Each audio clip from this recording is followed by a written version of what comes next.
jamais eu l'attention comme ça au début d'un message. C'est merveilleux. Est-ce que vous vous rappelez, moi je suis né en 84, quand j'étais gamin, personne ne portait de vélo. Mais dans les années 80, personne ne parlait de vélo sur son casque. Personne ne parlait de vélo sur son casque, et je dis... excusez-moi. Mais dans les années 90, sociétés ont toujours porté à dire non. Assurance automobile du Québec a commencé à faire des annonces de sensibilisation. Quelqu'un se souvient de ça? Et en 94, il y a eu les Jeux olympiques de Lillehammer et Philippe Laroche a gagné une médaille d'argent et le gouvernement du Québec lui a demandé de faire une publicité sur le casque de vélo. On va écouter ça ensemble. Laroche, médaillé d'argent, Lillehammer. Quand je fais mes sauts, je porte toujours un casque. À vélo, c'est tout aussi important. Parce que lors d'un accident, les cyclistes se frappent souvent la tête sur du métal ou de l'asphalte. Ça cogne dur. Sans casque, un choc comme celui-là peut causer une fracture du crâne, une commotion cérébrale et même entraîner la mort. À vélo sans casque, es-tu tombé sur la tête? Maintenant, ça a marché, hein? On porte des casques, même quand on prêche. En ce moment, c'est incroyable la révolution qu'il y a eu au Québec. Hein, on a eu un petit temps fraternel et j'avais donné un indice que le casque, pas de vélo, mais le casque se trouvait dans le Nouveau Testament. Tout de suite, Lucille a trouvé la réponse. Y en a-t-il d'autres qui ont trouvé la réponse? C'est un texte très connu dans les églises évangéliques qui se trouve dans Éphésiens, le chapitre 6. Prenez toutes les armes de Dieu afin de pouvoir résister dans le jour mauvais et tenir ferme après avoir tout surmonté. Tenez donc ferme, ayez autour de votre taille la vérité en guise de ceinture. Enfilez la cuirasse de justice. Mettez comme chaussure à vos pieds le zèle pour annoncer l'évangile de paix. Prenez en toutes circonstances le bouclier de la foi avec lequel vous pourrez éteindre toutes les flèches enflammées du mal. Faites aussi bon accueil au casque du salut et l'épée de l'esprit, c'est-à-dire la parole de Dieu. Faites bon accueil. Prenez dans vos mains le casque du salut. Vous le visualisez, hein, le casque là, romain en métal. Prenez-le. Faites bon accueil ce matin au casque du salut. Là, vous vous sentez solide? Eh oui. Alors, on pourrait reprendre l'annonce qu'on a vue. Un fils, une fille du roi sans casque. Es-tu tombé sur la tête? Un fils, une fille du roi peut même vivre une vie chrétienne vraiment ordinaire. Qu'est-ce qui se passe dans ce temps-là? Il n'accumule pas de trésors au ciel. Mais un fils, une fille du roi, sans casque, es-tu tombé sur la tête? Le Père céleste, quand il adopte un enfant, n'a pas l'intention de le désadopter. La désadoption ne se trouve pas dans la Bible. On va faire une série de 2 messages sur l'espérance. Un aspect extrêmement important. L'apôtre Paul va dire, il y a 3 choses vraiment, vraiment importantes. L'amour, c'est sûr, c'est le top. La foi, c'est sûr, c'est extrêmement important. Impossible de plaire à Dieu sans la foi. Le 3e, l'espérance. On en parle moins de celle-là. 2 messages sur l'espérance. Qu'est-ce que ça veut dire, l'espérance? Ça veut dire, je sais où je vais aller pour l'éternité. Puis j'ai hâte. C'est ça. L'espérance, c'est quelque chose qui doit se développer. C'est une ancre sûre. Un verset de la Bible va dire, certaine, solide, c'est une ancre. Pourquoi le titre, c'est « J'ai l'assurance de mon salut et vous » ? Ben parce que moi, j'ai l'assurance de mon salut, mais vous, je ne le sais pas, je ne le vois pas. Mais je vous encourage à la développer. C'est le but ce matin, de voir comment peut se développer l'assurance de notre salut. Ça va être 2 messages. La semaine prochaine, on va voir la solidité du salut en Jésus-Christ, la persévérance du chrétien et le jugement dernier. Mais ce matin, comment développer l'assurance de notre salut? Qui a besoin d'assurance dans le Seigneur? De solidité de certitude. Alors, on va prier ce matin. Merci, Seigneur, pour le casque du salut. Merci pour cette encre sûre. Et Seigneur, on veut faire bon accueil au casque du salut. On veut grandir dans l'amour, dans la foi, c'est bien certain, mais on veut aussi solidifier l'assurance de notre salut. On veut développer cette espérance bienheureuse-là, cette certitude qu'on va passer l'éternité avec toi là où il n'y aura ni pleurs, ni deuil, ni même ni souffrance, donc ni travail pour essayer de persévérer. Non, ça va être la paix totale, le bien-être total. Merci Seigneur pour cette promesse. Merci pour cette certitude et que ça puisse devenir une réalité dans nos cœurs. Au nom de Jésus, Amen. Amen. Plusieurs savent que c'est un sujet touché, délicat dans l'Église évangélique, la question du salut. Mais la question de l'espérance, est-ce que c'est quelque chose qui est commun à tous les chrétiens évangéliques? Oui. Donc, on gagne à approfondir, on gagne à creuser ça. S'il y en a qui ne sont pas familiers, salut, ça ne veut pas dire bye-bye ou salut, ça va? Non. Ici, il est question du salut qui est relatif au verbe sauver. Sauver. Le fait d'être sauvé en Jésus-Christ. C'est quoi qui se passe à ce moment-là? Une réconciliation avec le Père céleste. Ça change tout, ça. Ça change tout sur notre façon de voir la vie. C'est une libération de la culpabilité, de la condamnation qui repose sur nous. Ça exige la foi, un peu d'humilité aussi. Mais la victoire de Jésus-Christ au tombeau nous assure la certitude que la vie éternelle nous est offerte. Et la simplicité du salut nous permet de l'accueillir, de l'accepter, puis de se solidifier dans ce salut-là. Ça débute une relation basée sur l'amour, où il n'y a aucune condamnation. Le Fils de Dieu est mort pour que nous devenions fils et filles du Dieu vivant. J'ai l'assurance de mon salut. Quel est le contraire de l'assurance? Incertitude, doute, insécurité. Personnellement, j'ai grandi dans l'Église et j'étais insécure face à mon salut. Voici un peu à quoi ça ressemble être insécure de son salut, puis j'en parle comme un témoignage personnel. Je me rappelle, je devais avoir à peu près 10 ans. On écoutait Jésus de Nazareth à la télé. Ça jouait à Pâques dans ce temps-là.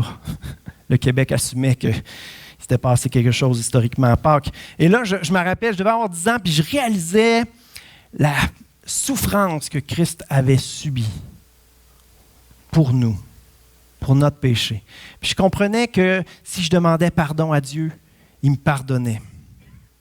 Mais ça me rendait quand même un peu nerveux. Parce que je me disais, si je fais un péché, puis que je n'ai pas eu le temps de demander pardon, puis que je meurs, ah là, je suis mal pris, là. Alors, j'étais très inquiet par rapport à ça. Dans le fond, cette mentalité-là, ça nous dit qu'une mort subite, c'est très risqué. Tu ne veux pas mourir tout d'un coup. Hein? Un accident de vélo, si vite arrivé. Et là, tu ne te rends pas compte. La dernière chose que tu as dit, tu as vu le char arriver, tu as proféré un juron. Et là, tu meurs.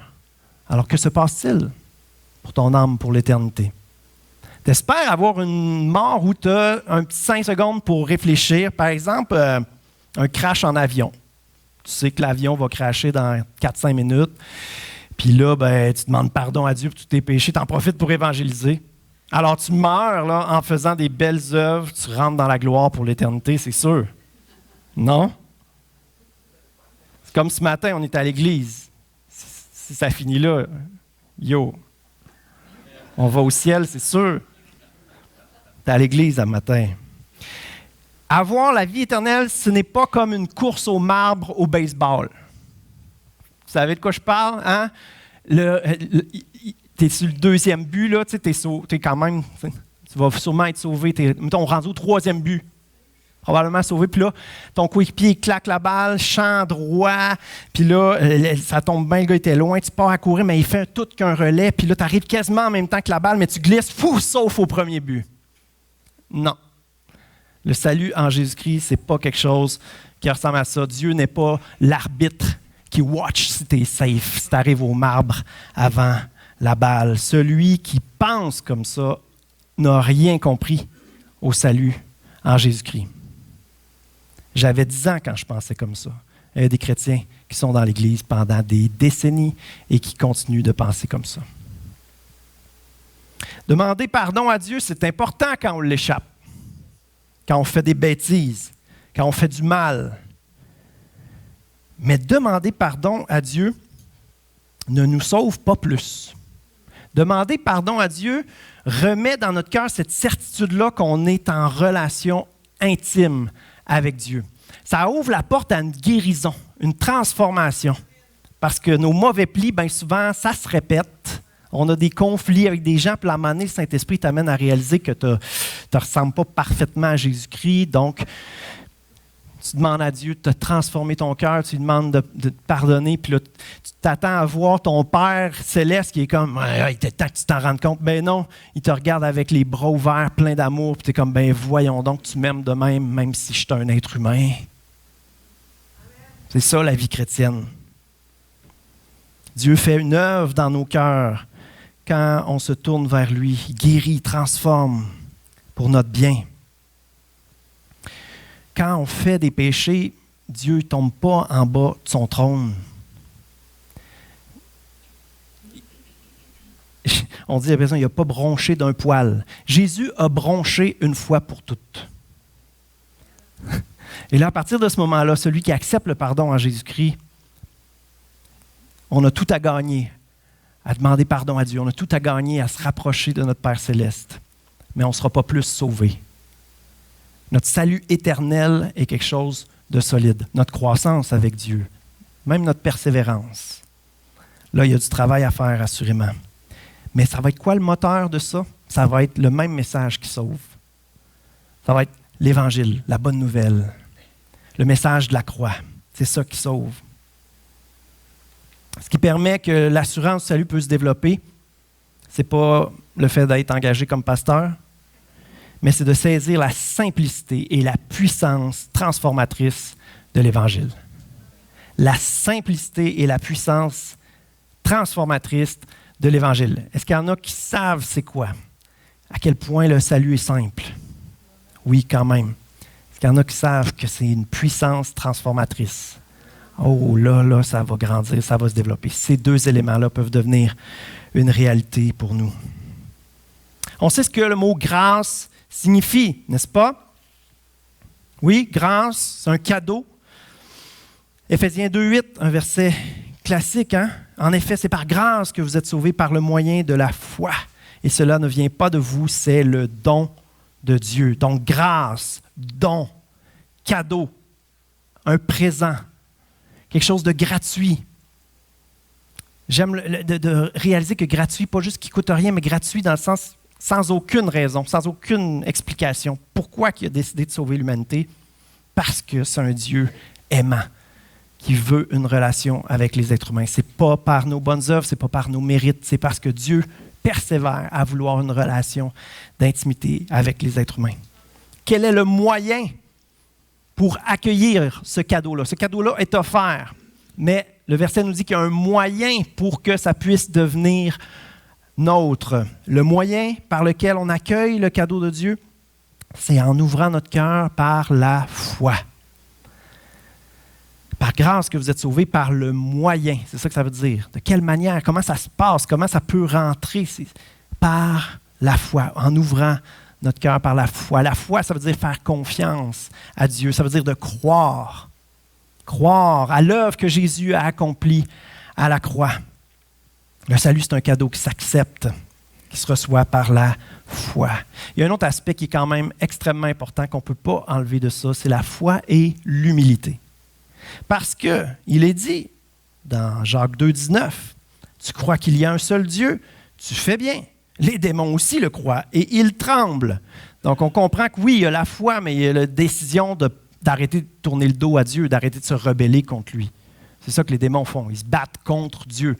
Donc, dans une démarche de foi, on trouve Dieu et on lui ouvre notre cœur avec humilité et cette relation-là commence et va continuer de grandir. Le salut, c'est un cadeau qu'un cœur humble peut saisir dans une démarche de foi. Et ça doit être le point de départ d'une relation basée sur l'Évangile, sur la grâce de Dieu qui couvre une multitude de fautes. Un exemple très simple qu'on prend souvent, on va passer vite sur cet exemple-là, on le connaît bien, mais où on voit tout simplement ces deux aspects-là, la foi et l'humilité. Le criminel condamné, crucifié à côté de Jésus. On lit ça dans Luc 23, versets 39 à 42. L'un des malfaiteurs, crucifié avec Jésus, l'insultait en disant « Si tu es le Messie, sauve-toi toi-même et nous avec toi. » Mais l'autre le reprenait et disait « N'as-tu aucune crainte de Dieu, toi qui subis la même condamnation? Pour nous, ce n'est que justice, puisque nous recevons ce qu'ont mérité nos actes. Mais celui-ci n'a rien fait de mal. » Et il dit à Jésus « Seigneur, souviens-toi de moi quand tu viendras régner. » Et où l'humilité dans le criminel, mais dans le fait qu'il reconnaît sa culpabilité. Pour nous, ce n'est que justice, il va dire. Il regarde à sa vie, il se rend compte à quel point c'est désolant, ça aboutit à la mort. Le résultat de sa vie, c'est une condamnation à mort. Le salaire du péché, le résultat, ce qui nous est donné en péchant, c'est la mort. Ce à quoi conduit le péché, c'est la mort. N'as-tu aucune crainte de Dieu? Le gars, il se moque de Dieu. Il se moque, il dit ça à la légère à Jésus. « Ah, t'es le Messie, ah ouais, sauve-toi, sauve-nous avec toi. » Il se moque de Dieu. Il rit de ces choses-là. De la foutaise, c'est n'importe quoi. Mais oui, vas-y, sauve-toi toi-même. Il n'y a aucun respect pour Dieu. Et c'est sur ça que l'autre va le reprendre. Il dit, voyons, tu n'as aucun respect pour Dieu, on est condamné à mort. Pour lui, c'est une folie de ne pas respecter Dieu. Puis sa foi, elle est où? Sa foi est dans le fait que Dieu est miséricordieux et que sa miséricorde peut s'abaisser jusqu'à un criminel condamné à mort. Le point de départ de la foi d'un chrétien, c'est de croire dans la miséricorde de Dieu. Croire dans la miséricorde de Dieu. J'ai dit que le salaire du péché, c'était la mort, l'aboutissement, le résultat, ce qu'on obtient face au péché. Il y a un verset qui dit « Il est le rémunérateur de ceux qui le cherchent ». Rémunérateur, c'est celui qui donne la rémunération, celui qui donne le salaire. Le salaire de ceux qui cherchent Dieu. Chercher, c'est même pas faire des bonnes œuvres. Hein? Chercher Dieu, c'est juste une démarche de foi pour essayer de découvrir ce Dieu-là. Ceux qui cherchent Dieu, Dieu rémunère ceux qui le cherchent. Cherchez et vous trouverez. C'est automatique. Tu cherches avec un cœur sincère, avec foi, avec humilité, tu vas trouver. Dieu rémunère celui qui cherche Dieu. Mais le salaire du péché, c'est la mort. La simplicité du salut. Renoncer à son péché, reconnaître son péché, puis accepter la miséricorde, la grâce de Dieu, ce cadeau-là immérité. La foi, au départ, c'est de croire en la miséricorde de Dieu envers nous. Et quand il est question du salut, il est question de la base de la vie chrétienne. La base de la vie chrétienne. À accepter que Dieu est plein de miséricorde et veut sauver des êtres humains comme nous. C'est quoi le résultat de cette humble confession du criminel sur la croix? Jésus lui dit, « Je te le dis en vérité, aujourd'hui même tu seras avec moi dans le paradis. » Il n'a pas eu le temps de faire aucune bonne œuvre, pas eu le temps de demander pardon à qui que ce soit. Zéro bonne œuvre. Pourquoi Jésus lui dit ça? À cause de sa foi et son humilité, de croire que Dieu a de la miséricorde, que Dieu peut avoir de la miséricorde pour lui. Et ce gars-là va se faire garantir son salut. Aujourd'hui même, tu seras avec moi au paradis. Il se fait garantir son salut.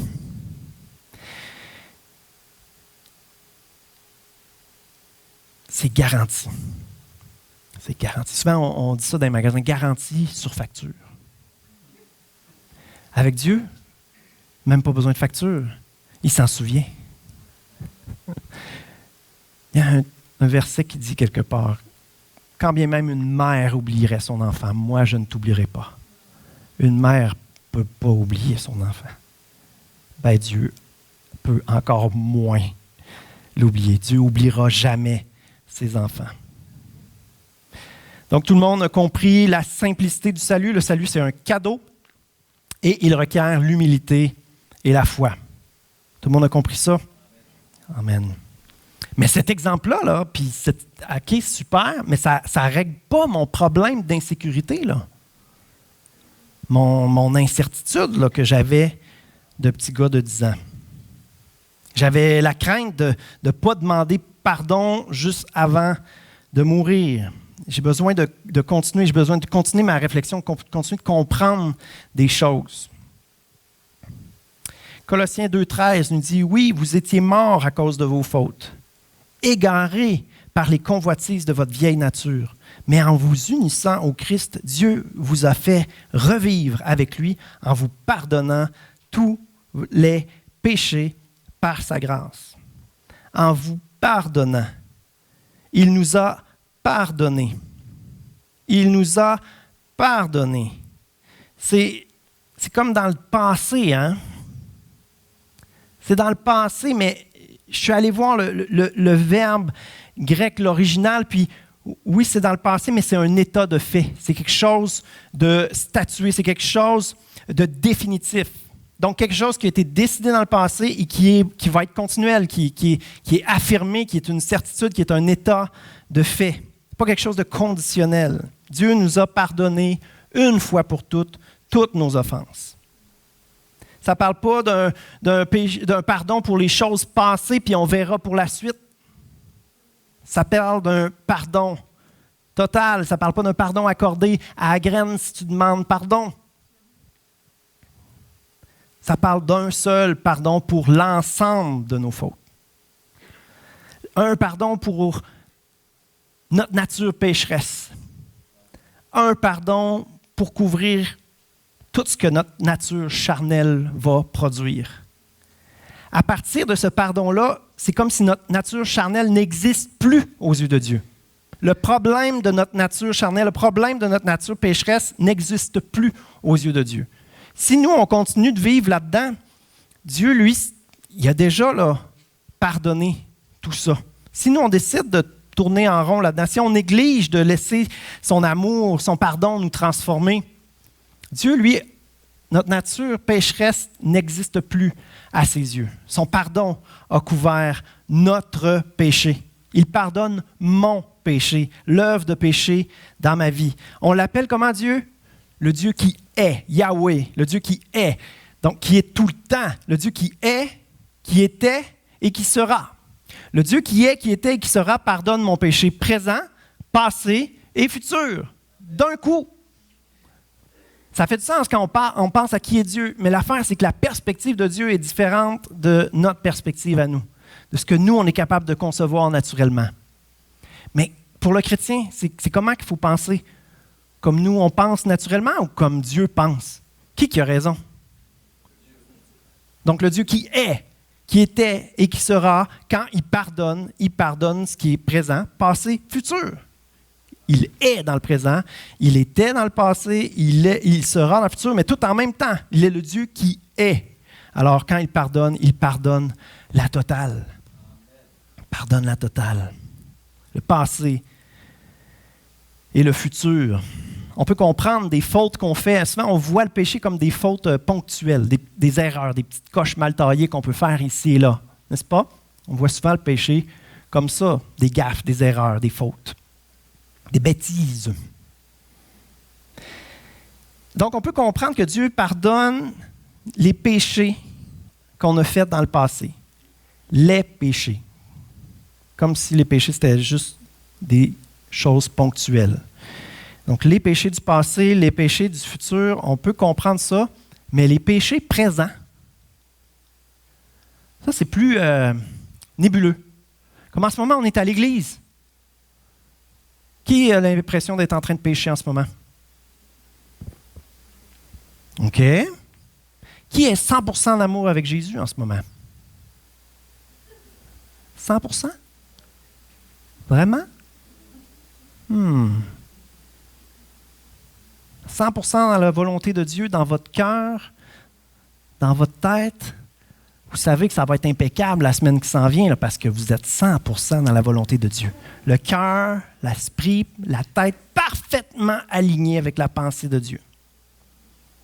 Qui?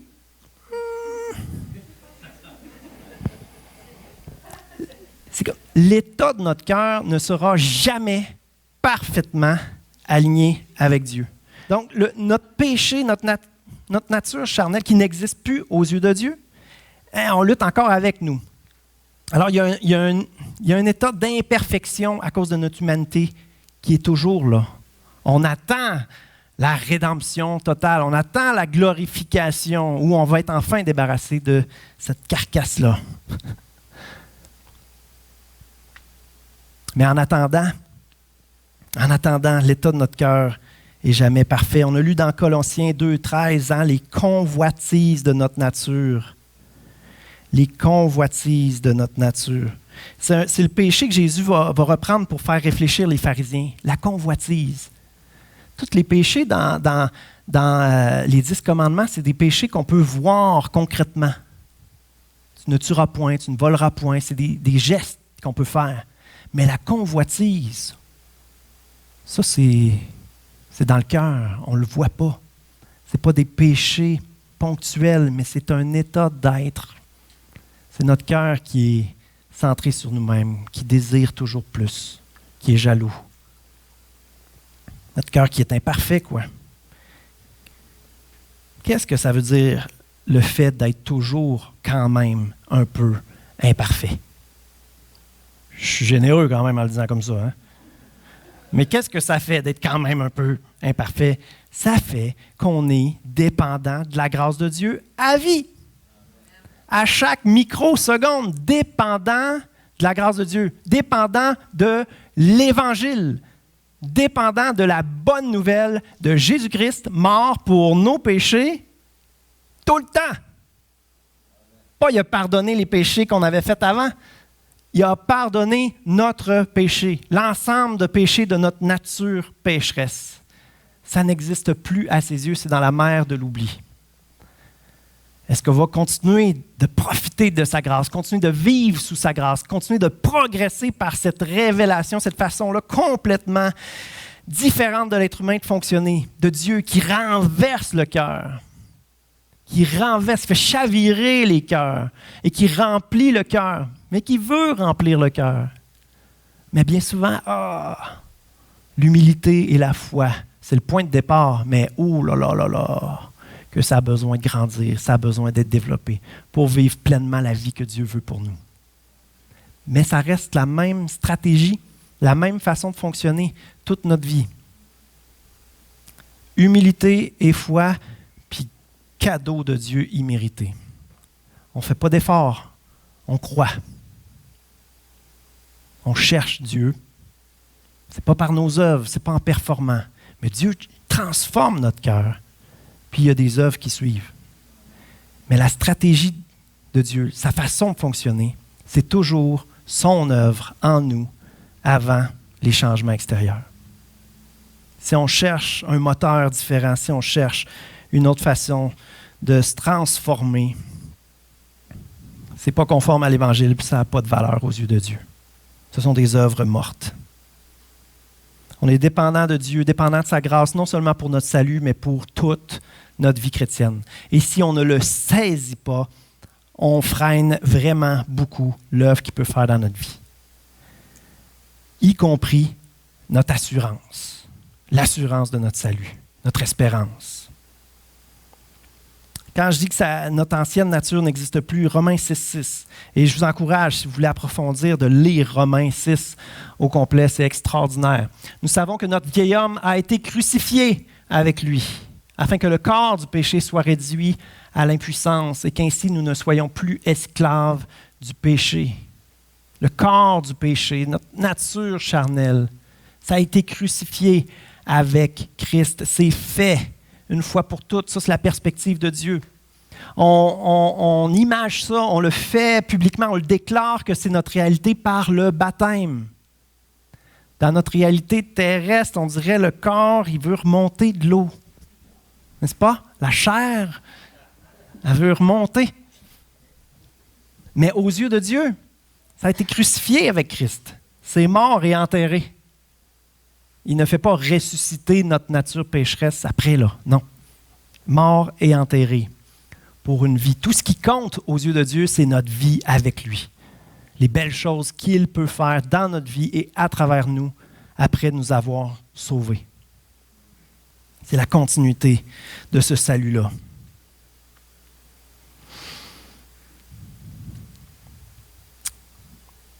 Je l'ai dit au tout début, hein? Demander pardon à Dieu, c'est extraordinaire. Ça ouvre la porte de notre cœur à une transformation de Dieu. Mais ça ne nous sauve pas plus.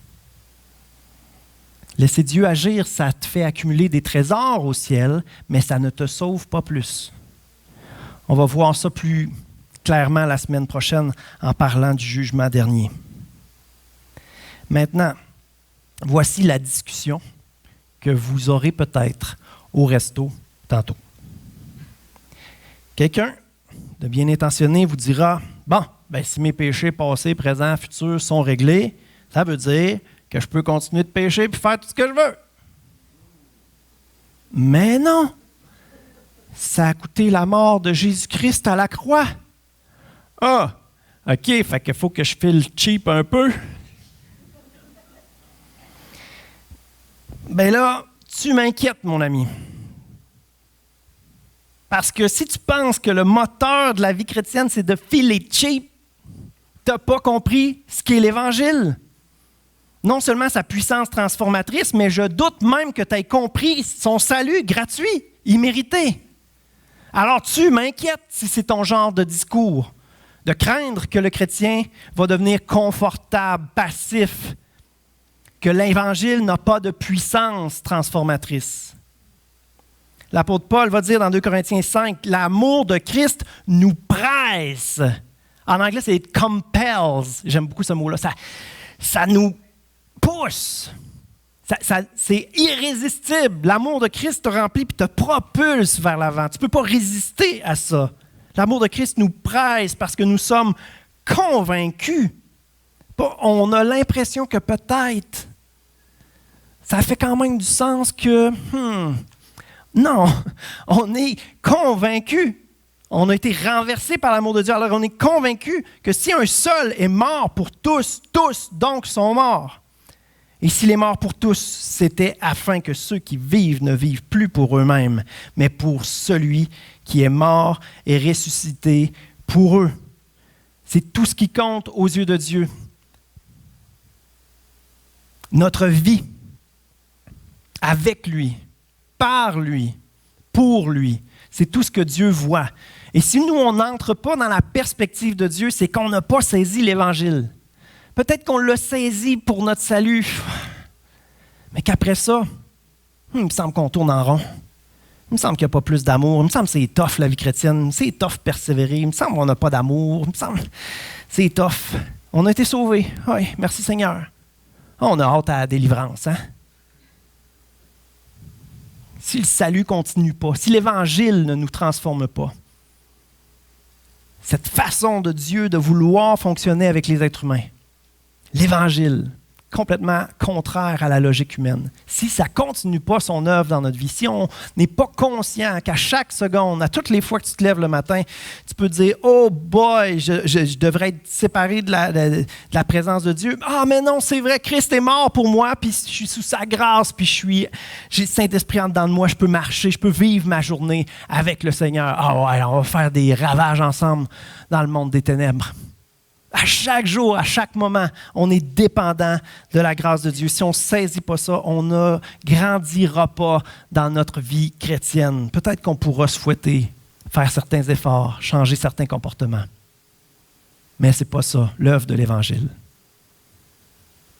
L'apôtre Pierre va dire dans 2 Pierre 3, 18, « Grandissez dans la grâce et dans la connaissance de notre Seigneur et Sauveur Jésus-Christ. » Progressez, grandissez, continuez de découvrir, continuez de comprendre comment la grâce de Dieu est incomparable, grâce infinie de notre Dieu. Un cadeau gratuit. Gratuit, ça n'existe pas dans ce monde. Il n'y a rien de gratuit. Tout coûte quelque chose. Quand c'est gratuit, quand vous pensez que c'est gratuit, c'est parce que quelqu'un a payé pour vous. Le magasin donne quelque chose de gratuit. Ben oui, il a payé, puis il vous le donne. Il n'y a rien de gratuit dans ce monde.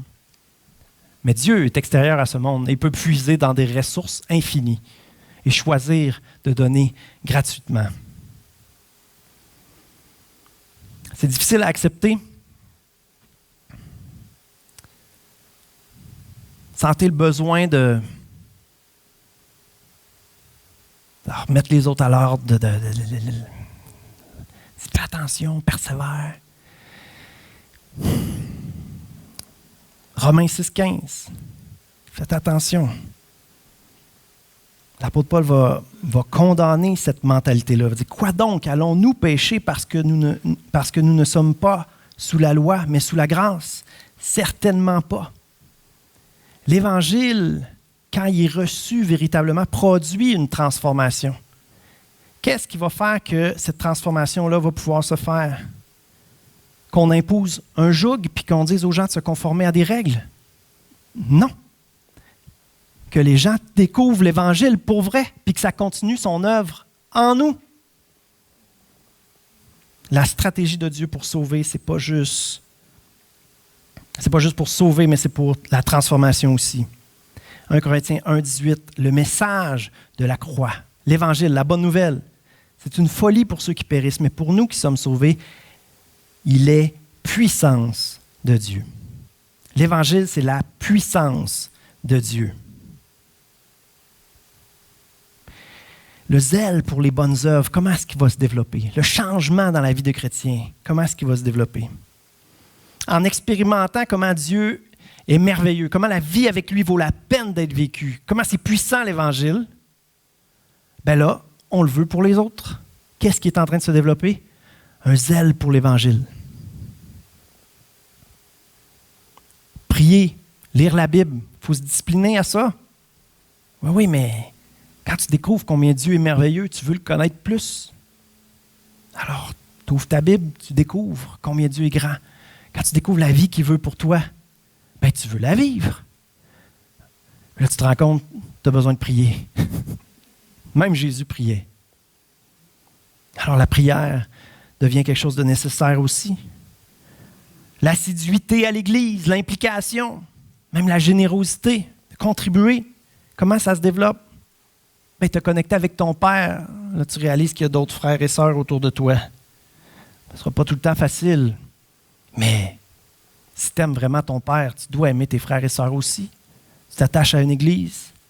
Tu progresses dans l'amour avec tes frères et sœurs. C'est quelque chose qui se développe naturellement. Pourquoi servir? Bien parce que Jésus s'est donné à 100%. Alors comment est-ce que je pourrais ne pas me donner? Jésus m'a tout pardonné. Alors comment je ne pourrais pas pardonner? Vous voyez, les œuvres découlent de la révélation, de la bonté, de la grandeur de l'œuvre de Dieu. Plus tu saisis ce que Dieu a fait pour toi, plus tu n'as pas le choix de faire comme lui. Et c'est lui qui crée ça en nous. L'amour de Christ nous presse, nous pousse, nous transforme, nous pousse à agir. Puis il n'y a aucune autre motivation qui est valable pour le chrétien que ça. Ce chavirement de cœur, cette transformation de cœur que Dieu veut faire. Pour le comprendre, il faut le vivre. La pression, la condamnation, la culpabilité, la peur, c'est très efficace à court terme pour l'être humain. Mais ça n'a pas de valeur aux yeux de Dieu. Ce que Dieu veut, c'est transformer les cœurs par son amour. Il y a des gens qui grandissent dans l'Église, qui découvrent la grâce de Dieu et qui ramollissent. C'est une réalité. Il y en a qui découvrent la grâce de Dieu, la liberté en Jésus-Christ, et qui décident d'en profiter. Les vacances chrétiennes. Ça, c'est une réalité. Mais ça, c'est comme un adolescent qui n'a pas appris à gérer sa liberté. Tu es libre en Jésus-Christ, mais la vie pour Dieu vaut la peine d'être vécue. Christ n'est pas mort sur la croix pour qu'on se tourne les pouces, qu'on relaxe, qu'on vive pour nous-mêmes, qu'on fasse n'importe quoi toute notre vie. Celui qui a compris la grâce comme ça, souvent c'est quelqu'un qui est en réaction parce qu'il a trop senti la vie chrétienne rigide, dure, exigeante, pénible. Et là, il découvre la grâce de Dieu, découvre la liberté, mais il n'a jamais appris à gérer sa liberté. Comme Dieu veut faire de nous des chrétiens, des enfants, des fils et des filles de Dieu responsables de tout ce que Dieu nous donne. Dès le départ, tout ce qu'il nous a donné, nos capacités, nos dons, et tout ce qu'il continue de nous donner, on est responsable de cela. Dieu ne veut pas créer des machines. Dieu veut créer des êtres libres, ses fils, ses filles, qui l'aiment librement, qui vivent pour lui librement. Mais ça implique le fait qu'on est responsable.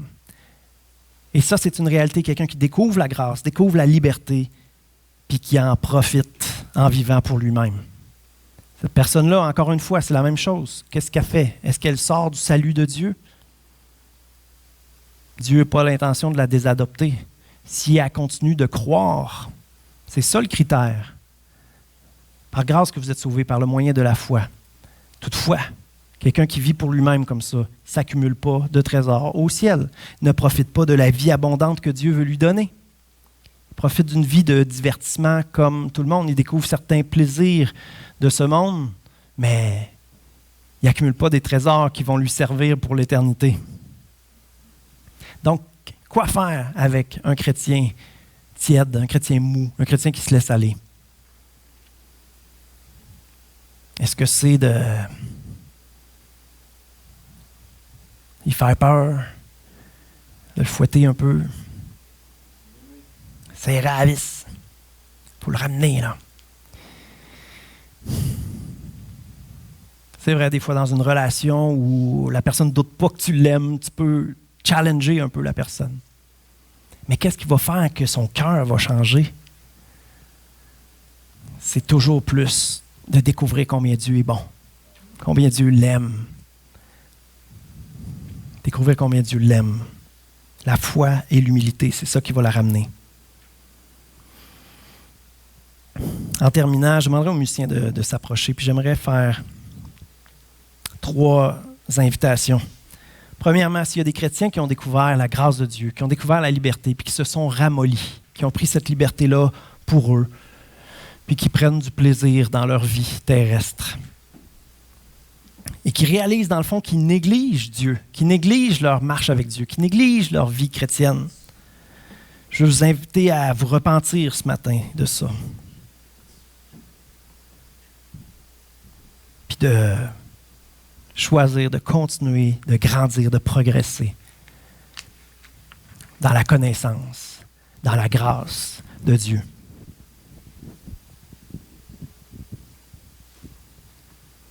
Ça nous est tous arrivé avec un zèle amer de vouloir convertir des gens. Ça nous est tous arrivé. Tous ceux qui ont parlé de Jésus à quelqu'un, ça nous est tous arrivé. De le faire avec... Oui, on voulait les gagner à Christ, mais on voulait gagner, hein? Des débats. Puis, ce matin, on peut penser à ces gens-là puis se repentir devant Dieu. Ah, que je t'ai mal représenté. Ah, que j'ai mal parlé de toi. Il faut se repentir. Puis là, Dieu va nous dire, ben, je continue de t'aimer, moi. En expérimentant la grâce, ah là, t'es plus équipé pour parler de la grâce de Dieu aux autres. Ça, je pense, c'est un appel qui s'adresse à tout le monde, à tous les chrétiens. Puis il y en a ce matin peut-être qui réalisent la simplicité du salut, qui regardent à leur vie chrétienne puis qui se disent, c'est vrai que l'Évangile ne transforme pas ma vie pour 2 cents. J'ai des comportements qui changent un peu. J'ai une discipline, je fais mes belles habitudes, je fais comme tout le monde. Tout le monde pense que je suis chrétien. Mais en fait, pas le choix de reconnaître qu'il n'y a jamais rien qui s'est passé en dedans de moi, là. Puis j'ai un ami qui a été 25 ans dans une église avant de réaliser ça. J'ai déjà entendu un témoignage aussi de quelqu'un que je ne connaissais pas qui racontait ça. Et c'est peut-être la réalité dans l'Église ici. Des gens qui ont besoin, avec humilité, d'accepter ce cadeau gratuit de la part de Dieu. Je vais vous encourager ce matin avec 2 derniers passages. Un qu'on trouve dans l'Ancien Testament, Ésaïe 49:8, qui va dire « Ainsi parle l'Éternel, au temps de la grâce, je t'exaucerai, et au jour du salut, je te secourrai, je te garderai. » Il y en a-tu ce matin qui ont hâte au temps de grâce? Dans l'Ancien Testament, ça annonçait des choses à venir. Et ce verset-là va être repris par l'apôtre Paul. Il va dire « Au temps favorable, je t'ai exaucé. Au jour du salut, je t'ai secouru. Voici maintenant le temps favorable. Voici maintenant le jour du salut. » Autrement dit, aujourd'hui est le jour du salut. Est-ce qu'on peut juste courber les têtes, fermer les yeux? Seigneur Jésus, je sais qu'aujourd'hui, c'est le jour du salut pour chacun d'entre nous. Aujourd'hui, on est bénéficiaires de la grâce, Seigneur. Tous ceux qui accueillent ton cadeau, tous ceux qui accueillent cette possibilité-là d'être en relation avec toi. C'est une année de grâce, une ère de grâce. Grâce à Jésus. Et aujourd'hui, Seigneur, pour tous ceux qui réalisent un petit peu plus, qui ne vivent pas selon l'Évangile, Seigneur, aujourd'hui, c'est le jour du salut. Aujourd'hui, c'est le jour de libération, de vivre une vie chrétienne qui n'est pas conforme à l'Évangile. Aujourd'hui, c'est le jour d'accepter ça. Aujourd'hui, c'est le jour de la repentance, d'humblement reconnaître qu'on l'a échappé un peu, qu'on a dévié, qu'on a commencé à penser, à travailler par nos propres forces, qu'on a arrêté de s'émerveiller de la grandeur de ton amour immérité. Seigneur Jésus, Saint-Esprit, illumine nos cœurs, ouvre nos yeux, Seigneur, à ta perspective, à ta façon de travailler. On veut se soumettre à toi, se plier à toi et te laisser agir librement dans nos cœurs, Seigneur, par ton amour. Alléluia, alléluia. Alléluia. Oh, est-ce qu'il y en a qui peuvent dire dans leur cœur en ce moment, je te demande pardon, Seigneur. Je te demande pardon. Et que je l'ai échappé. Et que j'ai oublié. Et là, tournez les yeux vers votre Sauveur. Tournez les yeux vers votre Père. Regardez son regard. Regardez ses yeux. Et où la condamnation? Et où la culpabilisation? Et où la pression que tu t'en veuilles encore un peu plus? Il n'y en a pas. Il n'y a pas ça dans le regard de ton Père. Laissez-vous aimer ce matin. Laissez-vous aimer ce matin. Alléluia.